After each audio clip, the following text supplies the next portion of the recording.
वअनिस्तगफिरू रब्बकुम सुम्मा तूबू इलैहि युमत्ति'कुम मताअन हसनन इला अजलिम मुसम्मा।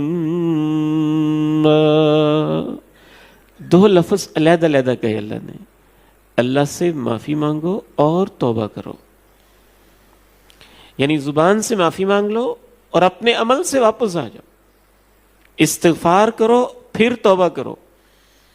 अल्लाह ताला ने कुरान मजीद में इस्तिग़फ़ार और तौबा को अलग-अलग बयान करके अपने बंदों को समझा दिया कि ज़ुबान से जब तुम कहते हो मैं माफ़ी मांगता हूँ, ये थोड़ा सा सफ़र हुआ है, अच्छी बात है, तुमने माफ़ी मांगी है, लेकिन अपने अमल से वापस भी तो आओ ना।